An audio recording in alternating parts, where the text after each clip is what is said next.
Hey friends, welcome back to Cosmopolitan Cornbread. My name is Constance and I have been out here working outside most of the day today.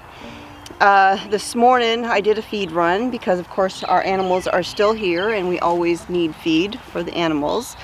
So I ran and did my feed run this morning, and when I got there, oh my goodness, y'all, the feed store had babies.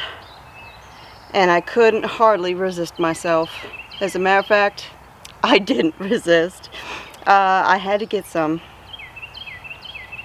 baby plants. So I know we are about to move. I mean, like really about to move. Well, that's not even accurate. We have moved. We just haven't completely emptied this house yet. We're just doing all the final things. We've got a vet coming on Monday to do our Coggins test and all that stuff. So it's like the final stretch. You know, I have all these raised beds out here. And if you're new here, you may not know, but last year I actually took the entire year off of gardening. I just spent the year resting the land. And I didn't plant anything. I didn't grow anything with the exception of a green stalk planter on the front porch. I had lots of pretty things in there, but I left all of my garden beds alone. I just let them rest, and I have been just chomping at the bit to get out in the garden and just get my hands dirty. And so I was getting out here, cleaning out these beds, and what can I say? I was at the feed store and they had all those baby plants there, and I just had to bring some home with me. And I know that this is not going to be my garden for long, but I can't just let all these empty beds sit here lonely. And so I figured whoever is moving in here, it's going to be a little bit later in the garden season, and maybe they would like to have a garden already started. You know, I guess we can call this my gift to the new people, whoever they are. I'm not planning a ton of things. Now, for instance, this bed down here, I built this a couple years ago, and this has been mostly filled with perennials. But we had such an incredibly cold winter this year. It actually killed a lot of my perennials, and so the only thing that came back in this bed was my salvia. I think that's salvia.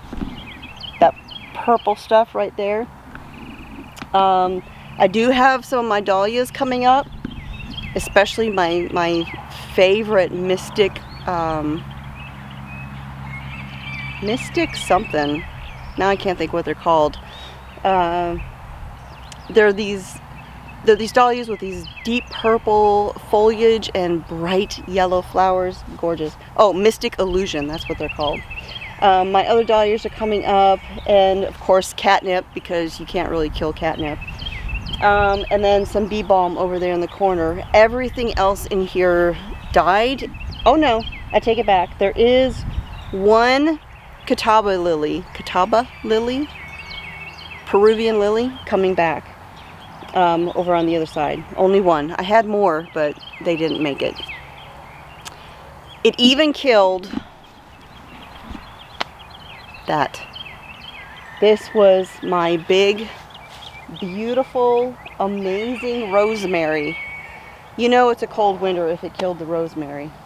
So we're gonna cut that out, and I'll probably just stick a flower or something in there. But let me show you some more. So we've got this big bed down here, and I went ahead and I planted this with sweet potatoes because, you know, sweet potatoes like to be in soil that drains well, so a raised bed does pretty well for them. You don't really have to mound them if it's raised. And so I went ahead and I put six sweet potatoes in this raised bed. I added a little bit of some compost to my blueberries over here, and all of my beds still have to be mulched. They'll get mulched tomorrow most likely. Of course, we've got our yarrow over here. Right there I have some daffodils that I had planted. And then right down here I planted some tomatoes. There's tomatoes all down through this bed. I planted some sweet basil. This is that gorgeous German winter thyme. I mean, look at that. Isn't that beautiful? That didn't go anywhere. Stuck some marigolds down in there.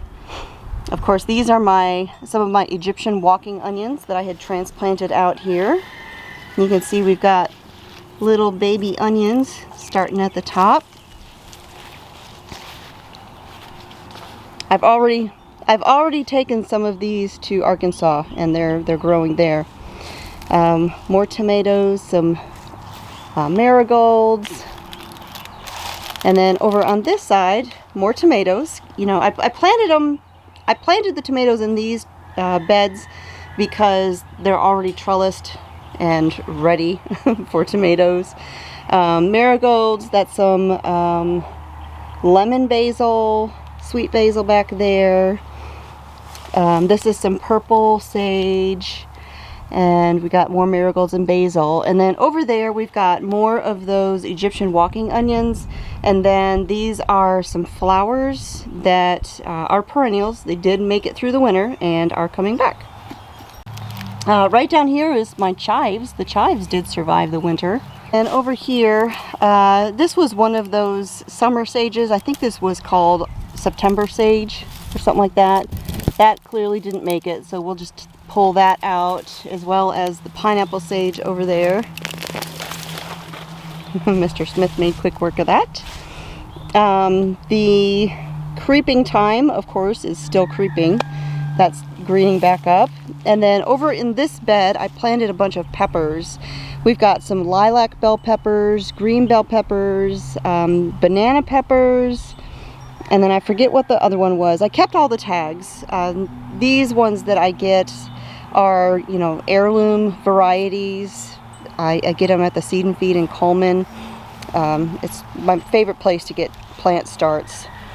We've got some more purple sage and some marigolds, and then this is some nice healthy oregano that is doing great. And then the garden sage over there looks absolutely terrible, but I see green stuff coming back, so we'll cut off all that dead stuff and clear that out and leave those other bits, and that should come back. All right, now I haven't yet weeded the asparagus bed. We'll get in there either today or tomorrow. And of course, we've still got to do all of the mowing and the weed eating and all of that. It is that time of year. And then this bed over here is actually, I think, the only bed that I'm not going to plant. I'll go ahead and I'll mulch it. That way it is ready for, you know, whoever moves in. They've got a space where they can go ahead and put some things in if they want to. My arch over here that I had the loofah on last time I planted, got to clean these out a little bit and weed eat and all that stuff, and I don't know, maybe I'll stick some loofah seeds down in there for them. Alright, so I have got a few more things to plant, and it is time to go do evening chores. So I'm going to go ahead and wrap this up and call it a day. Things are starting to get real around here. Real exciting.